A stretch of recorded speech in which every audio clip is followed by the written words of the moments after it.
Hello friends, welcome to winning மகா சமையல். இன்னைக்கு நம்ம சேனல்ல கொழா புட்டு செய்முறையை பார்க்கலாங்க. வாங்க வீடியோக்குள்ள போலாம். செய்முறைக்கு தேவையான பொருட்கள்: பச்சரிசி மாவு, இந்த டம்ளர்ல 3 டம்ளர் மாவு எடுத்து வச்சிருக்கேன். துருவன தேங்காய் 1 கப்பு, 1 டேபிள் ஸ்பூன் ஏலக்காய் தூள், சர்க்கரை தேவையான அளவு, உப்பு தேவையான அளவு. இப்போ நம்ம ஃபஸ்ட்டு அரிசி மாவை வறுத்துக்கலாங்க. அதுக்கு ஒரு கடாய் எடுத்து வச்சுருக்கேன். கடாயில் சேர்த்துக்கலாம். ஸ்டவ் வந்துட்டு மீடியமான ஃப்ளேமில் வச்சுட்டு நீங்கள் புட்டு மாவை நல்லா வறுத்துக்குங்க.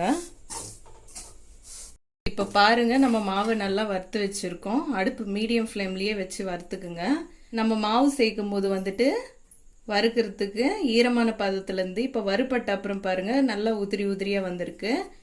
இந்த ஸ்டேஜில் நம்ம ஸ்டவ் ஆஃப் பண்ணிவிட்டு மாவை ஒரு கிண்ணத்தில் கொட்டிக்கலாம். இப்போ வந்துட்டு மாவு சூடாக இருக்குது. இது ஆறுனதுக்கு அடுத்து நம்ம தண்ணி தெளித்து மாவை புட்டு மாவு பதத்துக்கு கலந்துக்கலாம். இப்போ புட்டு மாவை கலந்துக்கலாம். இப்போ ஒரு டம்ளரில் தண்ணி எடுத்து வச்சுருக்கேன். அதில் நான் ஒரு 1/4 டேபிள் ஸ்பூன் அளவு உப்பு சேர்த்துக்கு நல்லா கலந்துக்கிறேன்.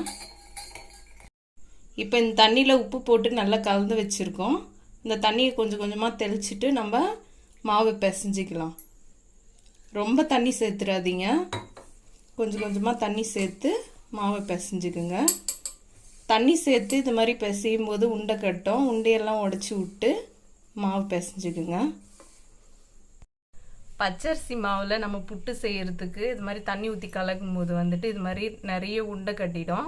இந்த உண்டையை கையில் உடச்சி விட்றதுக்கு கஷ்டமாக இருந்ததுன்னா இது மாதிரி மாவு ஜல்லடை எடுத்து அதில் கொஞ்சம் மாவு போட்டு கொஞ்சம் கொஞ்சமாக மாவு போட்டு இது மாதிரி நீங்கள் அந்த உண்டியெல்லாம் உடச்சி விட்டிங்களான்னா மாவு இது மாதிரி தனியாக பிரிஞ்சு வரும். அப்போ நம்ம புட்டு குழாயில் போட்டு புட்டு ஆவிரி கட்டுறதுக்கு நமக்கு கரெக்டாக மாவு ரெடி ஆகிடும். இப்போ நம்ம மாவு மிக்ஸ் பண்ணுறதுக்குள்ளே நம்ம கொழா புட்டு மேக்கரை ரெடி பண்ணி வச்சுக்கலாங்க.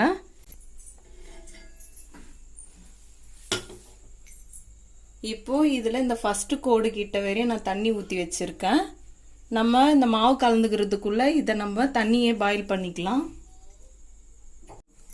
இப்போ இந்த மாவில் ஏலக்காய் தூள் சேர்த்து நல்லா கலந்து விட்டுக்கலாம். இந்த புட்டு குழா அச்சு இருக்கும் இது மாதிரி, இதை வந்துட்டு இந்த குழாவில் இது மாதிரி போட்டுடணும். போட்டுட்டு இது ஈவனாக இது மாதிரி வச்சு விட்டுடணும். இப்போ இதில் நம்ம கலந்து வச்சிருக்கிற மாவை பாதி அளவுக்கு சேர்த்துக்கலாம். புட்டுக்குழாவில் வந்துட்டு நம்ம பாதி அளவுக்கு நம்ம மாவு சேர்த்துருக்கோம். இப்போ கொஞ்சம் தேங்காய் சேர்த்துக்கலாம். இப்போ இதில் கொஞ்சமாக தேங்காய் சேர்த்துக்கலாம். நம்ம இப்போ தேங்காய் சேர்த்ததுக்கு அடுத்து மிச்சம் இருக்கிற பகுதிக்கு நம்ம மாவு நிரப்பிக்கலாம். மாவு நீங்கள் இந்த புட்டு குழாயில் நம்ம சேர்க்கும் போது வந்துட்டு அழுத்தாமல் இப்படியே ஸ்பூனில் எடுத்து இப்படியே சேர்த்துக்குங்க. அழுத்தெல்லாம் அழுத்தாதீங்க. இப்போ பாருங்கள், நம்ம மாவு நிரப்புறதுக்கு அடுத்து வந்துட்டு இவ்வளோ கேப் விட்டு வச்சுருக்கேன் நம்ம தேங்காய் சேர்க்கறதுக்காக. தேங்காய் வந்து உங்களுக்கு பிடிக்குன்னா எக்ஸ்ட்ரா கூட சேர்த்துக்குங்க. இப்போது தேங்காய் போட்டுட்டோம். நம்ம இப்போ தேங்காய் சேர்த்துட்டோம். இப்போ நம்ம இந்த மூடி போட்டு மூடிடலாம். இந்த ஹோல்ஸ் மூலியமாக தாங்க ஆவிரி வெளியே வர ஆரம்பிக்கும். இப்போ நம்ம சேர்த்த தண்ணி வந்துட்டு கொதிக்க ஆரம்பிச்சிருக்கு. இப்போ நம்ம மாவு சேர்த்த அந்த குழாவை எடுத்து இது மேலே வச்சிடலாங்க. இது மாதிரி அந்த ஹோல்ஸ்லேருந்து ஆவிரி வர ஆரம்பிக்கும். இந்த ஆவிரி வர ஆரம்பிச்சதுலேருந்து ஒரு 5 நிமிஷம் வெந்தால் போதுங்க, நமக்கு குழா புட்டு ரெடி ஆகிடும். இப்போ இது மாதிரி ஆவிரி வர ஆரம்பிச்சு 5 நிமிஷம் ஆயிடுச்சுங்க. இப்போ நம்ம புட்டு ரெடி ஆயிடுச்சு. நம்ம ஸ்டவ் ஆஃப் பண்ணிக்கலாம். இது மாதிரி எடுத்துட்டு இந்த மூடியை ரிமூவ் பண்ணிக்கோங்க.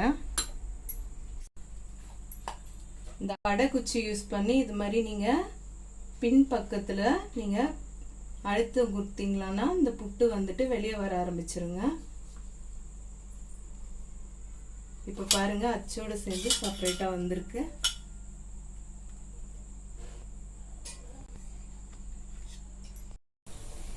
டேஸ்டியான கொழா புட்டு ரெடி ஆயிடுச்சுங்க. நான் இப்போ சக்கரை வந்துட்டு வெள்ளை சக்கரை வச்சிருக்கேன். நீங்கள் நாட்டு சக்கரை வேணுன்னா கூட நீங்கள் நாட்டு சக்கரை எடுத்துக்கோங்க. புட்டு, வாழைப்பழம், சக்கரை இதெல்லாத்தையுமே நம்ம மிக்ஸ் பண்ணி தேங்காயோட சாப்பிடும்போது நல்ல டேஸ்ட்டாக அட்டகாசமாக இருக்குங்க. நீங்கள் ட்ரை பண்ணி பாருங்கள்.